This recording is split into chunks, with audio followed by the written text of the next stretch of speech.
Nós estamos aqui avaliando a população do Lago do Puruzinho, que é uma população antes isolada, que está sofrendo mudanças de hábitos alimentares e também hábitos diários.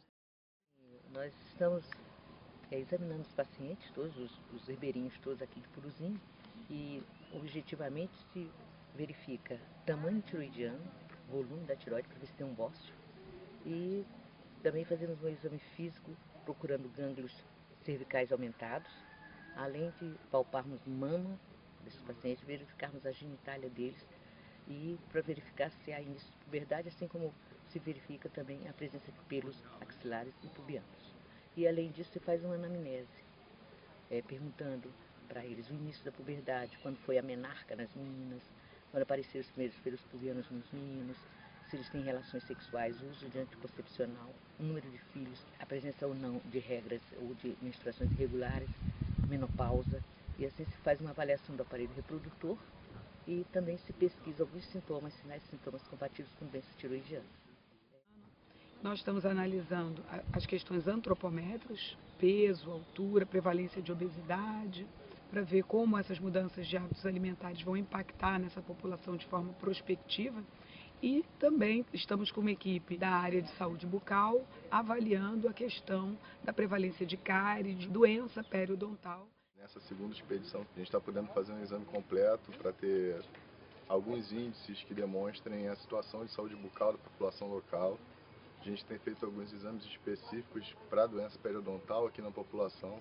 A gente está tentando entender um pouco como é essa interação entre a saúde bucal da população aqui do Lago do Puruzinho e o meio ambiente onde eles vivem. Então, nessa expedição a gente trouxe um consultório, um equipamento do Rio de Janeiro, portátil, já que aqui é uma área um pouco isolada, de difícil acesso, e a gente tem feito alguns tratamentos aqui para tentar de alguma maneira dar um retorno para eles que seja bem significativo. Então a gente está vendo que a mudança de hábito está levando a mudanças nas questões relacionadas à saúde, e agora nos resta descobrir por quê, o que fazia com que, sob alguns aspectos, eles fossem mais saudáveis do que agora, e sob outros aspectos, menos saudáveis. Então a gente está tentando identificar fatores ambientais que podem estar impactando na saúde dessa população, e depois a gente vai levar para o laboratório e tentar comprovar em modelos animais. Nós organizamos uma coleta de sangue, trouxemos profissionais altamente qualificados de Porto Velho, e nos exames o que a gente vai avaliar? Essa população tem muita parasitose, por conta disso a gente pediu um hemograma completo para avaliar a anemia, pedimos a dosagem de ferro, também por conta da parasitose, e para a questão de neurotoxicidade nós pedimos prova de função hepática, prova de função renal, porque o rim e o fígado são órgãos que são afetados por substâncias tóxicas. Pedimos também, para a questão da neurotoxicidade, a dosagem de vitamina B12, porque a parasitose leva a deficiência de vitamina B12, e a vitamina B12, a deficiência também leva a alterações neurológicas. Caso haja alguma descrição nessa população de problemas neurológicos, a gente deve excluir que seja por deficiência de B12 secundária à parasitose, e sim por uma possível contaminação por agentes tóxicos como o mercúrio ou inseticidas. E com relação à análise da cavidade oral, processo inflamatório, doença periodontal, o hemograma também vai identificar se há ou não leucocitose, alteração dos leucócitos, para fechar então o perfil relacionado à avaliação oral. E a gente pediu o perfil de hormônios da tireoide, o T4, TSH e também o anti-TPO, porque há relatos de alteração de doença autoimune em comunidades que são contaminadas pelo mercúrio. Então a gente precisa avaliar, e a gente está avaliando especificamente a doença autoimune da tireoide e a prevalência de hipotireoidismo, que pode ser um efeito direto do mercúrio ou pelo aumento de doença autoimune.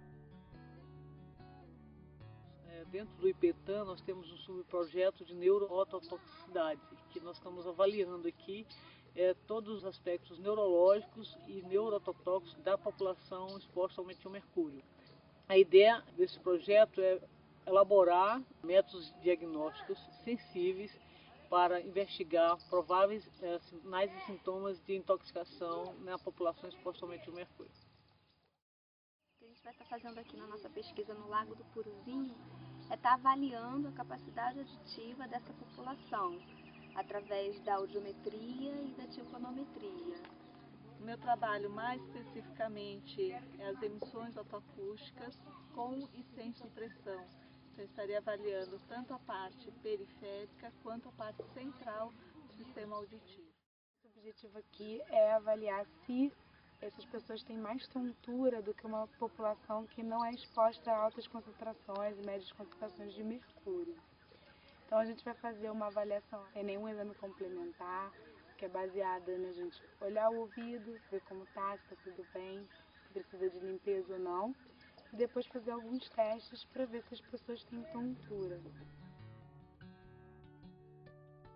O que nós estamos fazendo nessa segunda expedição ao Puruzinho é complementar os dados obtidos na primeira expedição, em que nós observamos que um grande contingente da população apresentava enteroparasitose. Observamos que mais da metade da população se apresentava parasitada por pelo menos uma espécie de parasita.